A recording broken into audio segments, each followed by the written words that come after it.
አህመድ የህወሓትን ፍንካች ቡድን አባላት በዙሪያው እየሰበሰበ ነው። የጌታቸው ረዳ አማካሪነትን በሰማን በሶስተኛው ቀን ዶክተር ክንደያ ገብረህይወት ሹመት ተሰጥቷቸው አዲስ አበባ ጠቅልሎ መግባታቸው ተረጋግጧል። የጌታቸው ረዳ ሰልፍ ተበትኗል። ምናልባት ሌተናል ጀነራል ጻድቃን ገብረትንሳኤም ከሰሞኑ የመከላከያ ኤታማዦር ሹም አማካሪ ተደርገው መሾማቸውን መስማታችን የማይቀር ነው። አክራሪውና ነባሩ የህወሓት ቡድን የአብይ አህመድን አገዛዝ እየከሰሰ ባለበት በዚህ ሰሞን የተቀናቃኝ ቡድን አባላት ወደ ፌደራሉ መንግስት መሰባሰባቸው መጪውን የፖለቲካ አክሮባት በጉጉት እንድንጠብቅ የሚያደርገን ነው። የጌታቸው ረዳ ቡድን ከመቀሌ ተፈናቅሎ አዲስ አበባ መግባቱና በፌደራል መንግስት ውስጥ ስልጣን እያገኘ መሆኑ ፖለቲካዊ ትርፍና ኪሳራውን የሚከፋፈሉት እነማን ናቸው የሚለው ጥያቄ ተነስቶ ሁሉም እንደየመረዳቱ ትንታኔ በመስጠት ላይ ይገኛል።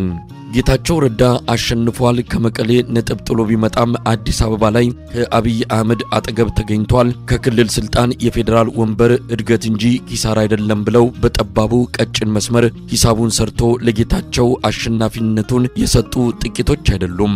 ድሮም አዲስ አበባን ይወዳታል። መቀሌ ተሹሞ የሚያድረው ግን አዲስ አበባ ነው። አሁን የፈለገውን ያገኘው የሚልም ተጨማሪ ነጥብ አክለው የአሸናፊነት አክሊሉን የደፉለት እንዳሉም ታዝበናል። በርግጥ ለጌታቸው ስስ ልብ ያላቸው አራድነቱን ከፖለቲካዊ አቋሙ ጋር ቀላቅለው ያገኘው ሹመት ትርፍ እንጂ ኪሳራ የለውም ብለው የሚመሰክሩለት ሰዎች ሚዛን የሚደፋ መከራከሪያ አቅርበዋል ለማለት አያስደፍርም። ከምንም በላይ ጌታቸው አብይ አህመድን በብዙ መለኪያዎች የሚበልጠው ብቃትና አቅም ያለው ሰው እንደሆነ ዛሬ የቀን ጎዶሎ ገጥሞት አብይ እጅ ላይ ጣለው እንጂ በእውቀትም በብስለትም አብይ አህመድን በብዙ እጥፍ የሚያስከነዳው እንደሆነ አብይ አህመድ ራሱ ልቅም አድርጎ ያውቀዋል። ጌታቸው ረዳ አብይ አህመድ የፖለቲካ ድንክ ነው ሲል በብሽቀት ስሜት ውስጥ ሆኖ በድሮን እያሳደደ ዋሻ ለዋሻ ስላንከራተተው በዚያ ንዴት ውስጥ የሰጠው አስተያየት የመሰለው ካለ ተሳስቷል። ጌታቸው ስለ አብይ የተናገረው ግነትም ስህተትም የለውም። ግን ዛሬ ቀን ጎሎበታል። ከመቀሌ ተፈናቅሏል። አዲስ አበባ ካልተጠለለ መዳረሻ የለውም። አለበለዚያ ስደት ብቸኛው ምርጫው ይሆንበታል። ያን መምረጥ ለጌታቸው ረዳ ፈጽሞ የሚታሰብ እንዳልሆነ የቅርብ ጓደኞቹ ይናገራሉ። ስደትን አጥብቆ ይሸሻል። እናም ከአብይ አህመድ የሚሰፈርለትን ስልጣን ተቀብሎ በሚወዳት አዲስ አበባ ቀሪ ዘመኑን ማሳለፍ ለጌታቸው ረዳ አማራጭ የሌለው ምርጫ ሆኖበታል። በርግጥ ለጌታቸው ረዳ በፖለቲካ መነጽር ከታየ የሰሞኑ ሹመት ኪሳራ እንጂ ትርፍ የለውም። የፖለቲካ ሞቱን የጨለጠበት ክስተት አድርጎ መውሰድም ይቻላል። አብይ አህመድ አለቃው ደሞዝ ከፋዩ ከሆነ በርግጥም ጌታቸው ረዳ አብይ እስካለ ድረስ የመኖር ዋስትናውን አረጋገጠ እንጂ በፖለቲካው ነጥብ አስቆጠረ የሚል ድምዳሜ መስጠት የሚቻል አይደለም። አንዳንድ የብልጽግና መንደር ነዋሪዎችና የሰሞኑን የሹመት ወሬ ወርቃዊ ፍቺውን ትተው ሰማዊ መልእክቱን የተረዱ ሰዎች አብይ አህመድ የህወሓት ፍንካች ቡድን አባላትን ሰብስቦ በዙሪያው ስልጣን እየሸረፈ ሰጥቶ ማስቀመጡን ከምጡቅ አእምሮ የፈለቀ አይነት ማጀቢያ አድርገውለት አሸናፊነቱን እየገለጹ ነው። በርግጥ አብይ አህመድ አሸንፏልን የሚለው ጥያቄ በአግባቡ ካልተተነተነ በግርድፉና በሰማዊ ፍቺው ከተወሰደ ለግዙፍ ስህተት ይዳርጋል። አብይ አህመድ በየትኛውም እርምጃውና እንቅስቃሴው የጠለቀ የፖለቲካ ግንዛቤ ኖሮት ነገሮችን በምልአትና በብልሃት ተመልክቶ ትርፍና ኪሳራውን አስልቶ የሚያደርገው እንዳልሆነ ክርክር የሚያስፈልገው ጉዳይ አይደለም። አብይ አህመድ ፖለቲካን አልከስክሷታል። በግምት በደመነፍስ በጨበጣ በነሲብ ሀገር የሚመራ ስለመሆኑ በእያንዳንዷ ውሳኔዎቹና አካሄዶቹ በግልጽ የምናየው እውነታ ነው። አብይ አርቆ ወደፊት በማየት አሊያም ሁለት ጊዜ አስቦ ነገሮችን ማድረግ የሚችል ሰው እንዳልሆነ ኢትዮጵያን አጣብቂኝ ውስጥ ከቶ የስንግ እያሰቃያት ካለበት ከዛሬው ሁኔታዋ ተነስተን በእርግጠኝነት መናገር እንችላለን። አብይ አህመድ የዕለት መንግስት ነው። የዕለቷን ያቅዳል፣ የዕለቷን ይኖራታል። የዕለት እንጀራውን የሚለምን ዕለታዊ መንግስት ነው። ስለ ነገ ላፍታም የሚያስብና የሚያቅድ አይደለም። ብዙ እርምጃዎቹና ውሳኔዎቹ ነገን ማየት ተስኖት ለዕለት አስበው የሚሰራ ከመሆኑ ጋር የተያዙ በመሆናቸው ሀገሪቱ መሽቶ በነጋ ቁጥር ትኖር ይሆን የሚለው የሉና ጥያቄ ውስጥ እንድትገባ አድርጓታል። ለማንኛውም በሰሞኑ የጌታቸው ረዳም ሆነ የዶክተር ክንደያ ገብረህይወት ሹመቶች አብይ አህመድ ያገኘው ፖለቲካዊ ትርፍ የለም። ሰዎቹን አዋረዳቸው፣ እንጥብጣቢ ስልጣን ሰጥቶ ተመጽዋች አደረጋቸው በሚል ሽርፍራፊ ትርፎች የአብይን አሸናፊነት በመ በመግለጽ ትልቁን ኪሳራውን መደበቅ የሚቻል አይደለም። ከምንም በላይ ዱቄት ሆነዋል። ከእንግዲህ ህወሓት የሚባል ቡድን በእግሩ ቆሞ መሄድ አይችልም ያለው አብይ አህመድ መቀሌን አስረክቦ ትግራይን በሩቁ እንዲያይ ባደረጉት ህወሓቶች ነጥብ ጥሎ ድምሩ ኢትዮጵያን ዜሮ ባስታቀፋት የፖለቲካ ዙሪት ውስጥ ከቷት አርፏል። ችርቻሮ ድሎችን በመሰብሰብ ጥቂት ጊዜያትን መቆየት ይቻላል። ዘለቄታዊ የሆነ ፖለቲካዊ ድል ግን ፈጽሞ የሚታሰብ አይደለም።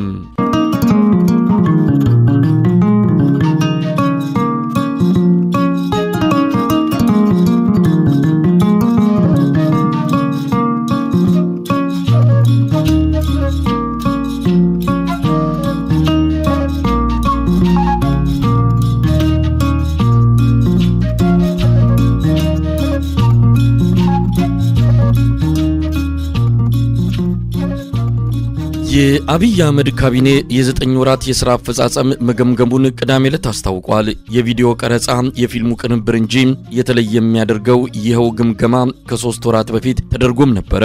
ስራ አጣ መነኩሴ ቆቡን ቀዶ ይሰፋል ሆነና የ100 ቀናት የ3 ወራት የ6 ወራት ሌላም ስም እየተሰጠው ስራ በሌለበት በግምገማና ግርግር የህዝብን ትኩረት ለማስቀየስ የሚደረገው የአብይ አህመድ አገዛዝ የደመ ነፍስ አካሄድ ሀገሪቱ የገባችበትን ጥልቅ አደጋ ከማሳየት ያለፈ ትርጉም የለውም። ቅዳሜ ዕለት የተደረገው የግምገማ መድረክ ምናልባት ያቶ ጌታቸው ረዳን በካቢኔ ውስጥ መቀመጥን በማሳየት አዲስ ነገር ሊመስል ይችላል። ወይም ደግሞ ብርሃኑ ነጋና ጌታቸው ረዳ በአንድ ጠረጴዛ ዙሪያ ለአንድ ጌታ ታዛዥ ሆነው መታየታቸው ግምገማውን ከዚህ በፊት ተደርገው ከነበሩት በተለየ ሁኔታ እንድንታዘበው አድርጎም ሊሆን ይችላል። በነገራችን ላይ ፕሮፌሰር ብርሃኑ ነጋ ከህወሓቶች ጋር በአንድ ጠረጴዛ ዙሪያ አብሮ መታየቱ አስደማሚ ነው ማለት ይቻላል። እንዲህ አይነቱ አጋጣሚ እንዳይፈጠር ሲጸልይ ጭምር እንደነበረ የቅርብ ሰዎቹ ሲናገሩ ሰምቻለሁ። 3 ጊዜ የሞት ፍርድ ከፈረዱበት ህወሓቶች ጋር በአንድ ጠረጴዛ ስለ አንድ መንግስት ተቀምጦ መነጋገርና አብሮ መስራት ለብርሃኑ ነጋ ከሞትም በላይ የሚያስፈራው መሆኑን ለወዳጆቹ በተደጋጋሚ ሲናገርና ሲሸሸው ነበር። እንግዲህ ብርሃኑ የፈራው ደርሷልና ምን ተሰምቶት ይሆን? ደግሞም ዶክተር ክንደያ ገብረሕይወት አጠገቡ መጥተዋል። ፖለቲካ አስቀያሚ ጨዋታ ነው በሚል ሂሳብ አወራርደን እንለፈው ከተባለ አንድ ነገር ነው። ጌታቸው ረዳን እንደ ህወሓት አመራር አናየውም። እሱ ከህወሓት አጥር ላይ የተንጠለጠለ ፎርጅድ ህወሓት ነው እንደሚሉት አክራሪ የህወሓት ደጋፊዎች እነ ብርሃኑ ነጋም በዚህ መልኩ ወስደውትም ከሆነ ራስን ለመሸንገል የሚደረግ ጥረት እንጂ ከእውነታው ማምለጥ የሚቻል አይደለም። ለነገሩ የብሔር ፖለቲካ የሚጠየፈው ዓለም አቀፍ በሆነ የፖለቲካ አመለካከትና ፍልስፍና ፍቅር ላይ መውደቁን ስንመሰክርለት የኖርነው ፕሮፌሰር ብርሃኑ ነጋ እነ አብይ አህመድ መንደር ገብቶ ዋና አጋፋሪና ቄስ ሞገሴ ሆኖ ካየነው ወዲህ ምንም ነገር ሊደንቀንና ሊያስገርመን አይገባም። የጎሳ ፖለቲካን የነፍሱ ምግብ ካደረጋትና ኢትዮጵያን አውላልቆ ሊያፈራርሳት ቀን ከሌሊት ከሚታተረው አብይ አህመድ ጋር እጅና ጓንት የሆነን ሰው በየትኛውም የሞራል ሚዛን አስቀምጠን ልንፈርጀው መሞከር ትርፉ ልፋት እንጂ ጥቅም የለውም። ብርሃኑ ነጋና ጌታቸው ረዳ በአንድ ካቢኔ አንድ ጠረጴዛ ዙሪያ መገኘታቸውን ያሳየን የአብይ አህመድ የቅዳሜው ዕለት መድረክ ክብርና ምስጋናውን ይውሰድና ስለ 9 ወራቱ የሥራ አፈጻጸም ግምገማ ደግሞ ትንሽ ነገር እንበል። በርግጥ አዲስ ነገር የለውም። በየ3 ወሩ የሚነግሩን ነው ስም እየለወጡ የ100 ቀናትና የ9 ወር እያሉ ደጋግመው ተመሳሳይ ሪፖርት የሚያቀርቡልን። የሰሩት ስራ ካለ አዲስ አበባን አመቱን በሙሉ የገና በዓል ጊዜ ማስመሰላቸው ብቻ ነው። ሀገሪቱን በዲም ላይት መብራቶች ማንቦግቦግና ጣሪያ የሌለው ዳንስ ቤት ማድረግ ስኬት ነው ብለው እርስ በርስ ሲወዳደሱ ሲመራረቁና ሲሸላለሙ እንጂ የምናያቸው የኢትዮጵያን ሕዝብ ህይወት የቀየረ አንዳች ነገር ጠቅሰን የምናመሰግናቸው አይደሉም። እጅግሩ የተሳሰረ የሀገሪቱን ብሔራዊ ባንክ ለባዕዳን አሳልፎ ሰጥቶ የቅጥረኛ መንግስትነት ካባውን አጥልቆ የቀረ አገዛዝ በሪፖርት ጋጋታ በውሸት ቁጥሮች ክምር በብልጭልጭ ፕሮጀክቶችና የፊልም ቅንብሮች የሚለውጠው ሀገር የሚቀይረው የህብረተሰብ ህይወት ሊኖር አይችልም።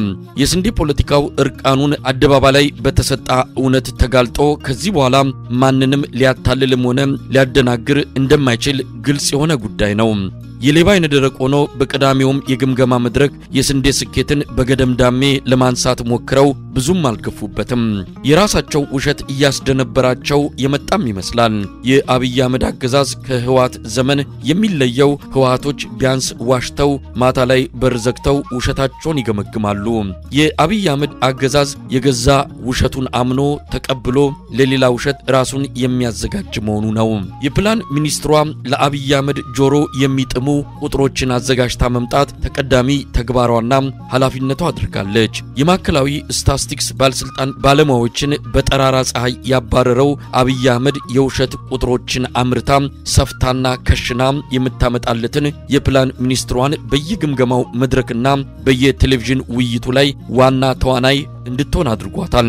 የሥራው ዋስትናዋም የሚጸናው ለአብይ አህመድ ጆሮ ገብ የሆኑ የውሸት ቁጥሮችንና ሪፖርቶችን ማስተላለፏ ላይ ዝንፍ ሳትል ከቀጠለች ብቻ መሆኑን ታውቃለች። እናም የ3 ወራት የ100 ቀናት የሩብ ዓመት የግማሽ ዓመት እየተባለ በሚዘጋጅ ተመሳሳይ የግምገማ መድረክ ላፕቶፑን ይዛ በውሸት የተሞሉ ወረቀቶችን እያሳየች ማብራሪያ መስጠትን ደሞዝ የምትበላበት ስራዋ ሆኗል። የመንግስታቱ ድርጅት የልማት ፕሮግራም UNDP በ$100,000 ወጪ ያስጠናውና የኢትዮጵያን የድህነት ሁኔታ ግልጥልጡን አውጥቶ የሚያሳየውን ሪፖርት ለምን እንዲደበቅ እንዳደረገች ምክንያቷን ብትነግረን ጥሩ ነበር። የUNDP ሪፖርት አብይ አህመድ የሚመጻደቅበትንና ስኬት እያለ የሚገልጸውን የውሸት ድሪቶ ብትንትኑን አውጥቶ ለዓለም የሚያሳይ አስደንጋጭ ግኝት መሆኑን የአንከር ሚዲያ ምንጮች ካደረሱን መረጃ ለማወቅ ችለናል። ዶክተር ፍጹም አሰፋ የአብይ አህመድ የውሸት ቁጥሮች አምባሳደር አምራችና አከፋፋይ ሆና እስከመቼ ትቀጥል ይሆን? ለማንኛውም የ9 ወራት በሚል የተገመገመው የአብይ አህመድ አገዛዝ የሥራ አፈጻጸም ከቪዲዮው ልዩ ቅንብርና ከአድራሹ ውበት ያለፈ የሚነገርለት አንዳችም ቁም ነገር የሌለው ባዶ ሪፖርት ነው።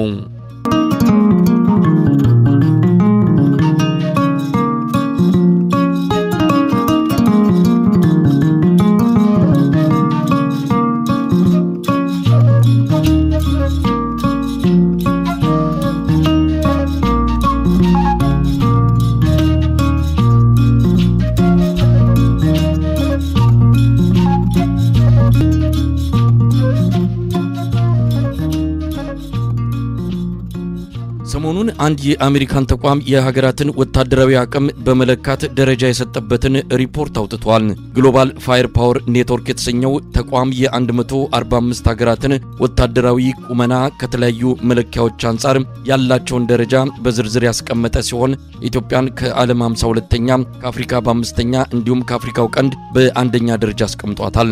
ተቋሙ በመስፈርትነት የተመለከታቸው ጉዳዮች የጦር መሳሪያ መጠን፣ የሰራዊት ብዛትና ጥንካሬ፣ ችሎታ፣ የበጀት አቅም፣ መልክዓ ምድራዊ አቀማመጥ እንዲሁም ሀገራቱ ያላቸው ሀብት መሆናቸውን በመግለጽ በዝርዝር አስቀምጧቸዋል። ኢትዮጵያ ያላት ሰራዊት ብዛት 160,000 መሆኑን የገለጸው የአሜሪካኑ ተቋም በሀገር ውስጥ ደህንነቷን ለማስጠበቅ ሰራዊቱ ዋነኛ ትኩረት አድርጎ እየሰራ መሆኑን ጠቅሶ ከአፍሪካ 5ኛ ጠንካራ ሰራዊት ያላት በማለት ኢትዮጵያን አስቀምጧታል። በአሜሪካኑ ተቋም ከአፍሪካ የ5ኛ ደረጃ የተሰጠውን የኢትዮጵያን ሰራዊት እውነተኛ ቀለሙን ማሳየት ተገቢነት አለው። ይህን ሰራዊት የኢትዮጵያ ብሎ ለመግለጽ የሚቸገሩ ጥቂቶች አይደሉም። ሰራዊቱ የአብይ አህመድን ዙፋን ለመጠበቅ የኢትዮጵያ ሕዝብ ላይ እየወሰደ ያለው የዘር ማጥፋትና ሌሎች ወንጀሎችን ስንመለከት የአሜሪካኑ ተቋም መስፈርቶች ከእንደገና ተከልሰው ሌሎች ጉዳዮችና መስፈርቶች መካተት ይኖርባቸዋል። የአሜሪካው ተቋም የኢትዮጵያውያንን ቁስል የደረሰባቸውን መከራ ቢመለከት ምናልባት የተለየ ደረጃ ሊሰጠው ይችላል ወይም ደግሞ ከውድድር ውጪ ያደርገዋል ብሎ መገመት የሚከብድ አይደለም።